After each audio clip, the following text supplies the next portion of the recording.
comment Conor a révolutionné l'UFC, tout simplement. Là, pour moi, il faut prendre le temps de poser les bases, de poser les termes, de raconter l'histoire un peu de Conor McGregor. Ouais. Quel grand-père à Kirikou. Non, mais on peut. Kirikou, très bon film. On te laisse faire. On te laisse faire. Non, je sens que tu te lances là. Non, Conor McGregor, c'est un combattant qui a fait ses débuts en 2013 à l'UFC, qui avait déjà une énorme hype en fait.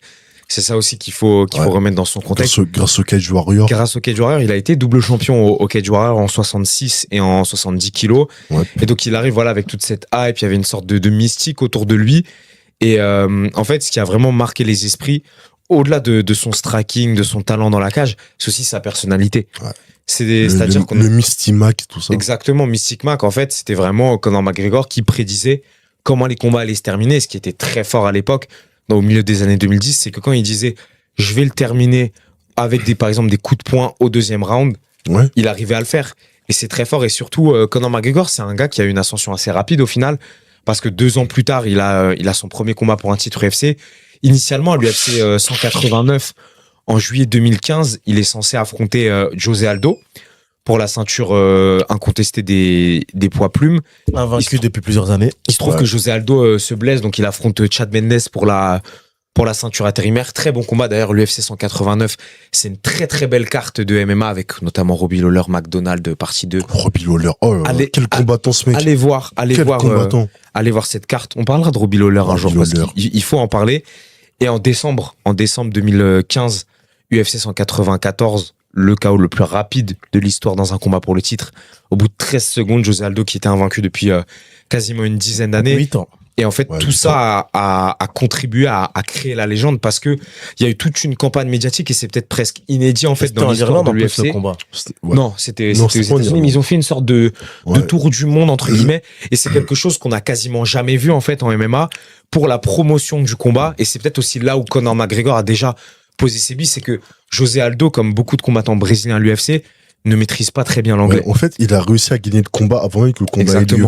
En fait, Conor McGregor il arrivait à une époque où en fait le Threshold King c'était pas vraiment de mise en fait. Dans le même t'avais eu des précurseurs avec Tito Ortiz et tout, mais Brock Lesnar, tout ça. C'était pas la mais norme. C'est vraiment Conor McGregor qui a instauré la chose. Et en fait, il a affronté José Aldo et il avait déjà gagné le combat avant même qu'il ait lieu. Et vraiment, il est rentré dans le crâne. En 13 secondes après le combat, il a pris exactement ce qui allait arriver. C'est ça. Et tu vois dans les vestiaires une vidéo de Conor McGregor qui travaille exactement la même combinaison que celle qu'a mis KO José Aldo. Il recule et il rentre avec sa gauche. Et ce qui est intéressant aussi pour ce combat, et après on va un peu élargir quand même au cas Conor dans l'ensemble, c'est que souvent quand les combats commencent, t'as des plans sur les deux combattants et t'as Joe Rogan, donc le commentateur un peu star de l'UFC, qui dit Aldo a l'air extrêmement tendu alors que Conor a l'air très relâché. Et justement, on voit un Aldo qui rentre un petit peu tête à la fenêtre et qui se fait directement cueillir par un Conor qui était très très relâché dans cette garde de karatéka. En fait, c'est des moments comme ça qui ont contribué à la légende de Conor McGregor parce qu'à l'époque, une figure comme José Aldo était vue comme un combattant indéboulonnable, qui était intouchable, qui avait battu, qui avait mis fin clairement à la catégorie des featherweight. Il avait battu tout le monde et ce à plusieurs reprises notamment. Et un Conor McGregor qui arrive, qui était jeune à l'époque, qui avait même pas la trentaine, qui incarne une sorte de nouvelle génération du MMA. Il arrive en fait comme une bombe nucléaire directement sur le MMA. On n'avait jamais vu ça en fait. Auparavant, un mec qui a une tête à claque, très clairement, qui arrivait à se rendre détestable comme personne, qui affronte quasiment tout le monde, qui affronte de gros défis aussi, parce que quand par exemple, il prend un Chad Mendes, qui est un gros lutteur, qui a un gros passif de lutteur notamment universitaire, on se dit, bon bah voilà, on a trouvé la kryptonique de McGregor. Et au final, tu vois qu'il a réussi à défendre la lutte parce que il faut pas s'y méprendre. C'est un lutteur à la base. C'est un mec du sol. Les mecs de la SBG, qui est la team de Conor McGregor en Irlande, sont réputés aussi pour leur niveau au sol. Donc en fait, c'est tous ces défis qu'il a réussi à outrepasser avec son caractère, avec sa personnalité, qui ont fait que déjà, c'était une rockstar. T'avais envie d'être derrière lui. En fait, soit t'avais envie d'être derrière lui pour voir jusqu'où il pouvait aller, ou contre lui. Soit envie de le voir parce que tu voulais le voir tomber. Ouais, soit tu voulais le voir se faire enterrer directement. C'est quoi le plus gros changement qu'il a apporté à l'UFC, Conor? C'est clairement qu'il a rendu l'UFC complètement mainstream. Maintenant, la plupart des gens qui regardent l'UFC actuellement le regardent grâce à Conor McGregor. C'est lui qui a changé les règles du jeu, qui a établi ce que l'UFC est actuellement. Qui a établi. En fait, c'est littéralement le daron de tous les plus gros trash talkers de l'UFC actuellement. Les Paddy Pimblett, tout ça, tous ces personnages-là qui sont forts au micro, qui gueulent, qui ont un accent de fou, qui parlent fort. En fait, Conor McGregor, c'est leur daron, littéralement. C'est le père à tous ces combattants-là. Et de toute façon, tu le vois, dès que t'as des Paddy Pimblett, des Sean O'Malley aussi, par exemple. Topuria. Ou même des Topuria. Ouais. Ou même Yann Gary à ses débuts à l'UFC. Tu vois qu'ils sont comparés à Conor. Souvent, quand c'est des combattants britanniques qui sont un peu flashy dans leur personnalité, dans leur style de combat, tout de suite, ils sont dans l'ombre de Conor, entre guillemets. Parce que c'est lui qui a mis les standards, en fait. Ça, en fait, il y a Topuria, mais tu vois, la comparaison, elle se fait de mise. Tu vois, ses tatouages, le fait qu'il veut se rester dans la boxe, ce qui est trash talk des boxeurs professionnels, en fait, c'est littéralement Conor McGregor actuellement. C'est ça, Rogène. Et puis là où, par exemple, Conor, même si ça sort un peu du cadre du MMA, a aussi ouvert la voie aux autres combattants, c'est de faire des crossovers avec la boxe. Quand en août 2017, il affronte Floyd Mayweather, Prend 86 millions d'euros. c'est quelque chose qu'on C'est n'avait dingue. jamais vu. C'est dingue. Il y avait eu l'épisode entre James Toney et Randy Couture. James Toney, qui est un ancien champion mondial de boxe, qui avait affronté Randy Couture en MMA, mais ça n'avait pas la même ampleur. C'était en 2010. C'était à une époque où l'UFC était quand même beaucoup plus de niche. En fait, pour répondre à la question que tu as posée à Menace, Conor McGregor a dépassé le cadre du MMA. Et pour répondre à la question de Pueblo, pour moi, le storytelling est important dans le MMA. Bien sûr, il est important. Et Il va le devenir encore plus important avec TKO. Il est important, et pour le coup, je pense que dans les combattants de MMA, il y en a qui peuvent prendre des catcheurs au micro, littéralement. Ils peuvent les bouffer, mec. Ah oui. Conor McGregor, actuellement, mec, tu le mets au catch, il bouffe, pour moi, tout le roster. Il bouffe tout le monde au micro, mec. Et c'est ça que t'as vu, même avec des Brock Lesnar, etc. Donc non, Conor McGregor a ouvert la voie.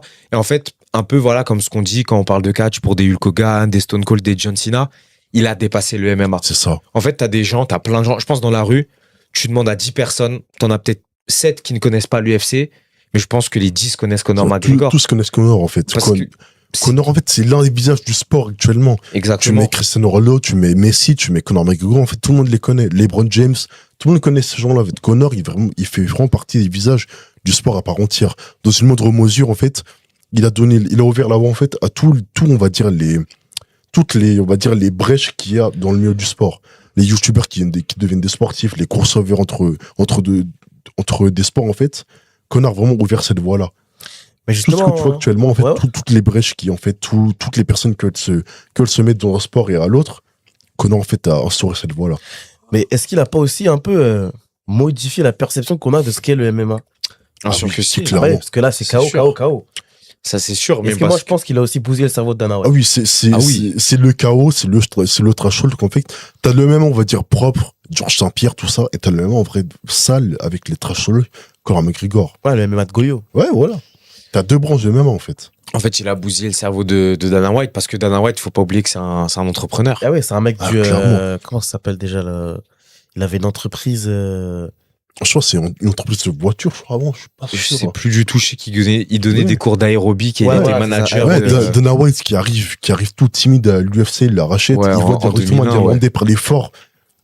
Il lui a sauté sur l'occasion directement. Ah, il bien lui a sûr. tout donné, il lui a tout pardonné, il lui a tout donné. Parce que c'est un entrepreneur et Dana White, il cherche la rentabilité Ouais, du il projet cherche du l'argent UFC. avant tout. Mon Amérique à moi. Et tu le vois, même avant McGregor, parce que Dana White arrive en 2001 Ouais. pour prendre la présidence de l'UFC.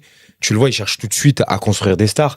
T'as eu des Chuck Liddell, des Randy Tito Couture. Ortiz, Randy Couture, des Brock Lesnar, bien évidemment. Couture qui a été dans Expendables 1. Exactement, notamment avec Rampage Jackson, par exemple, aussi. En fait, Dana, de tout temps, a cherché à construire des stars, à avoir de vraies têtes avoir d'affiche. cette star, et vraiment, Conor, c'est ce mot limite là. Ah, Il mais représente Conor, tout ce que Dana a toujours voulu. c'est exceptionnel pour lui. Il a un mec qui met des KO, parce que le KO, qu'on le veuille ou non, Qui assume ses inconsciemment, paroles. ça attire plus. Il parle beaucoup.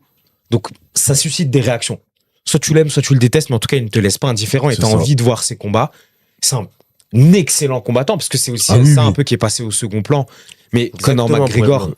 à son prime, Malgré tout ce qu'il est, même si c'est un humain horrible, qu'il a fait des c'est choses un humain de détestables. merde. Mais le combattant était trop C'est fort. vraiment le combattant, l'entertainment ultime. Et c'est quelqu'un qui mettait en avant aussi la vie de riches. Ouais. Ce qui était une Ouais. star. Les jets privés, les costumes. C'est plus un les combattant, en lunettes. fait. C'est un phénomène. Mais tu vois, là où c'est également un précurseur, c'est que Conor McGregor, il y a des années civiles où il a été sportif le mieux payé de l'année. Ouais. À une époque où tu as des LeBron James comme l'a dit Lionel Menace, Messi. des CR7, des Messi, des athlètes comme ça, un combattant de MMA qui est le sportif le plus mieux payé au monde, pardon, C'est c'est dingue. quelque chose qui était impensable. Il a et vraiment, qui, il a qui, à vraiment, l'heure, est il a encore vraiment impensable. dépassé la sphère, en fait. En fait, c'est lui qui incarne le MMA, comme John Cena incarne le catch, comme des personnalités comme Michael Jordan incarne le basket, ou Mohamed Ali incarne la boxe anglaise, Ou Carlos Alcaraz. Ou par qui exemple, incarne le un- tennis. qui incarne le tennis pour la génération actuelle. Conor McGregor, c'est le MMA, et ce qu'il a fait ne sera jamais réitéré. Et, Ça, c'est clair et net. et avec tout ça, c'est pour ça qu'il est top 10 all-time de l'UFC. Pour moi, il est pas top Il 10, est top parce 10. que le côté sportif, Sportivement, sportivement, en fait, il est pas top 10, du coup. il est pas top. Il est pas top 10, Ce en sera fait. toujours la plus grande star. Il y aura C'est la- jamais c'est un la- plus c'est grand la nom plus que grande Conor star. McGregor. Quelqu'un qui a influencé ton sport d'une manière indéniable est forcément top 10. Peu importe ce qu'il a fait Et moi, malheureusement. après, ça c'est personnel, mais je lui donne encore moins de crédit, puisque c'est vraiment, Oui, c'est une merde c'est vraiment humaine, un caca. c'est une merde. Oui, c'est vraiment une merde. C'est un monstre. Mais en MMA, personne ne le remplace. C'est Là, impossible. actuellement, Pueblo, personne ne peut le remplacer. Personne ne peut le remplacer. Parce que tu À vois, part même- si tu vas plus loin que lui, personne ne peut le remplacer. parce qu'en fait, Conor McGregor, et ça, on l'a un peu oublié avec le temps, mais Conor McGregor combinait le divertissement et le sportif. C'était un combattant qui était quand même relativement actif. Double champ. Double champ, Double c'est le champ. premier double champ Double champ. de l'histoire, ça c'est vrai. Et ça, c'est parfait pour les affaires. Et surtout, c'est un combattant qui Bon, après, refusait rien. Par exemple, je après, pense il a que résilié son contrat à Déco, mais bon, ça, c'est un autre il a débat. résilié son contrat depuis très longtemps. Il a pas combattu depuis juillet 2021, mais bon, ça c'est C'est un autre débat aussi. malheureux. Mais tu vois, par exemple, je pense que Dana aurait rêvé de faire de Khamzat sa nouvelle superstar. C'était le but à la base, mais malheureusement, le il y a but. le Covid. C'était le but. Sauf que Khamzat ne Il est combat tombé pas malade. assez souvent, Il a une n'a santé, pas forcément il a la une même santé fragile. personnalité. Et surtout, bah, en même temps, on va pas se mentir. C'est pas le même style. Non, mais c'est pas que c'est pas le même style. C'est que Conor, il sait ce que c'est d'être au poids. Oui, aussi. Bon, Ouais, là, Khamzat n'aura plus ses problèmes. Mais c'est juste que un Khamzat, dans la sphère du MMA, c'est plus fort qu'un Conor. Très clairement, c'est plus fort, Bah c'est oui, plus dominateur. bah là. Mais c'est juste que c'est un produit qui s'exporte beaucoup moins bien. Et ce qu'il faut se dire, je crois que les 5 matchs les plus vendus, c'est qui? C'est Conor. Ouais. C'est vrai. Tu regardes le top 10 des pay-per-view qui ont fait les plus gros nombres. Connor est, je crois, à l'affiche de 7 ou 8. Et c'est ça, en fait. Hamza a complètement raison. Le problème, c'est que Connor a cassé des barrières qui peuvent plus être cassées. Les records de pay-per-view, les records de. Bah, le premier double champ, le seul record à battre, c'est le triple champ. Ouais, oui, c'est le premier. Sauf que C'est exactement ça. extrêmement dur. C'est exactement ça. Et en fait, même si demain, il y a quelqu'un qui prend 3 ceintures ou qui redevient double champion simultanément comme Connor l'a fait en 2015 et 2016, ça n'aura pas la même Bah, saveur. le prochain qui devient triple champ, si admettons c'est Pereira, ce qui serait exceptionnel et ce qui serait un accomplissement complètement dingue, et il aurait une ascension fulgurante, on pourrait dire similaire à Conor McGregor. Le problème, c'est qu'il n'a pas le côté divertissement et star power. Il a moins ce côté divertissement et Bah, star parce que power. Il va prendre la 3e ceinture, il va dire Shahama, et voilà. Ça, après, c'est Ça très, te très fait fort. plaisir. Moi, je suis Mais- dans la team Shahama. Bien sûr. Mais le problème, en fait, c'est aussi qu'il faut regarder comment Connor a accédé à ces 2 ceintures. La première, il met KO José Aldo, qui est un monument Et il prend Du une droite. MMA. Hein. Il prend une droite, attends. Ah oui. en un coup. hein. En un seul coup. Et Le ça crochet reste du gauche. Et ça reste à l'heure actuelle le KO le plus rapide dans l'histoire d'un combat pour le titre à l'UFC en 13 secondes. Ah, pour le titre, oui, parce qu'il y a Pour le Masvidal. titre, il y a Masvidal Askren en 5. Et il faut voir aussi qu'en 2016, quand il devient champion des lightweight à l'UFC 205 au Madison Square Garden, c'est le premier événement numéroté de l'UFC dans l'État de New York. Parce que, en fait, ce qu'il faut savoir aux États-Unis, c'est que c'est des législations par État. Et ouais. Et pendant très longtemps, l'État de New York a un peu fait office de Ouais, village des Gaulois exactement. dans Astérix. Pas du Les UFC. irréductibles new-yorkais, pas du UFC parce que justement les commissions médicales, etc., ne validaient pas les événements. Donc Conor Pas McGregor, de Golio dans la ville new-yorkaise. bah, il reste à jamais le premier main eventer Ouais. du Madison Square Garden, de l'UFC au Madison Square Garden. Et quand tu regardes le combat, Et c'est pas n'importe quelle salle, c'est Madison Square Garden. c'est c'est- peut-être c'est la le- salle de spectacle la C'est plus connue au monde. la plus grande salle. Bah, c'est comme Broadway. Hein. Et quand tu vois comment il bat Eddie Alvarez, c'est peut-être son meilleur combat. Ah, mais Eddie Alvarez, il lui pète la gueule. C'était Oh là là. exceptionnel. On n'avait jamais vu ça. Mais ouais, c'est quelqu'un qui a cassé des barrières, qui a cassé des codes, qui est un excellent combattant, un combattant divertissant, un horrible humain. Ça, c'est important. C'est Ce important qui- de le dire, c'est un horrible Mais humain. en fait, le problème souvent, et c'est ce qu'on dit, le plus dur, c'est la suite en fait, c'est de se maintenir au top niveau. Et je pense que c'est là où le bas Ah oui, il a blesse résilié malgré son tout pour contrat intérim. Il a pour résilié- Conor. Il a arrêté de combattre. Tu reviens contre Habib et c'est là en fait où tout ce qui avait fait sa force, Par contre, pour le moi, trash ça, talk, pour moi, le. il est allé trop loin. Non, c'est Il pas allait- qu'il est allé Pour moi, il est trop allé trop loin. Le Il est c'est pas allé qu'il- trop loin. Au-delà qu'il est allé trop loin, puisqu'il est allé trop loin, la rivalité face à Khabib aurait pu être un autre point de bascule dans sa carrière, mais la défaite a bousillé son élan. Ah, ça l'a tué Pour moi, parce la que défaite, Ouais, ça ça a l'a tué, tué, ça a tué, forcément. ça a tué la legacy qu'il a réussi. Ça, bon, ça c'est de la spéculation, mais s'il battait Khabib malgré les circonstances qu'il y a eu par rapport à ce qu'il a fait. Bon, déjà, s'il aurait gagné contre Khabib, je pense que tous les Dagestanais seraient rentrés dans la cage. Mais ça, c'est un autre débat. Ouais, ça aurait été le bordel. Ça aurait été hein. le bordel. Mais s'il aurait battu Khabib, je pense qu'il n'aurait pas été que top 10. Ouais, oui, bah forcément, il serait rentré dans une autre dimension et on Parce aurait que dû le seul revoir un notre Khabib- jugement. Le seul un de Khabib, ça aurait été lui. Et je pense que Khabib aurait pris sa retraite après ça. C'est pas impossible. C'est Ou pas une revanche. impossible. C'est pas impossible. Mais bon. Non, pour Conor, bah forcément, le déclin a été quand même. Ah, il est rapide. En fait, tout ce qui a fait sa force et tout ce qui visait a aussi précipité sa chute. Lui, il visait aussi la gloire, la notoriété. Hein, The Notorious, c'est son surnom de toute façon. The Notorious. Mais tu vois, il a visé la boxe. Il a eu son combat avec Mayweather et à l'époque, ça restait un combattant compétitif. Il est revenu affronter Khabib parce que c'était le choix numéro 1 et parce que Parce qu'il fallait combattre. c'était un combat exceptionnel et c'est le plus grand combat de l'histoire du MMA à l'heure où on se parle. Mais le problème, c'est la suite.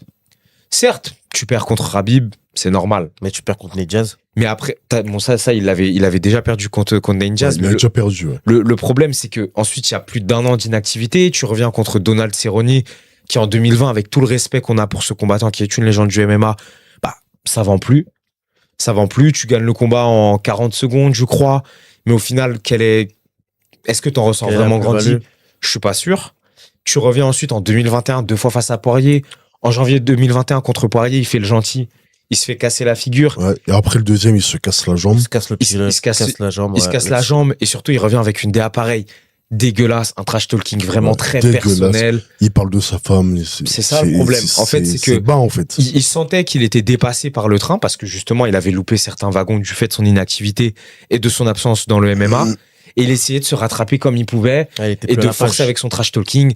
Mais quand tu vois Khabib, là, on regardait la vidéo pas plus tard que vendredi soir Ouais. ou hier matin, la vidéo du flashback. Il allait tellement loin.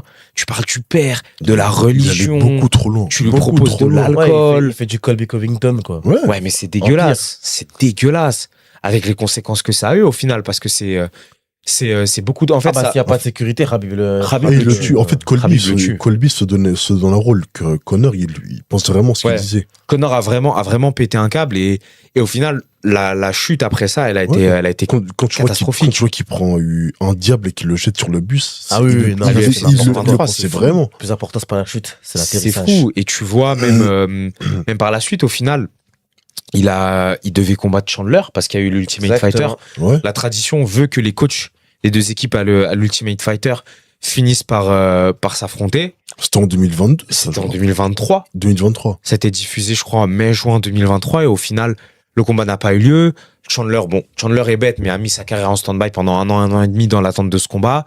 Et Conor McGregor, voilà, nous a fait énormément de promesses. On se rappelle qu'en 2024, en juin 2024, ça devait être le main event. Chandler-Conor, qui a été remplacé à la hâte par Yuri et Alex Pereira parce qu'il fallait un backup, parce que Conor a 10 jours de l'événement à décommander. Donc en fait, c'est ça le problème, c'est que là, le souvenir qu'on a actuellement de Conor, c'est des défaites, c'est une Ouais. personnalité C'est dégueulasse, une mauvaise image. c'est une mauvaise image pour un Quelqu'un combattant a eu des qui... accusations. Ouais, que Des ce accusations très très graves. que hein. ce soit dans la cage ou en dehors de la cage. C'est des. Et un comportement totalement déplorable qui font que Conor McGregor, malheureusement, ne peut pas être cité parmi les grands du Ah non, MMA. il peut- ah oui, pour moi- il sera jamais le GOAT. Ah, pour moi, il est pas top 10. Hein. Il est pas top 10. Du fait de son influence, il est numéro 1. Ah oui, ça, c'est sûr. Ouais. Mais en tout cas, sportivement parlant, la personne qu'il est, il est pas top 10. Exactement. Il est pas top 10. On va terminer sur une note beaucoup plus joyeuse.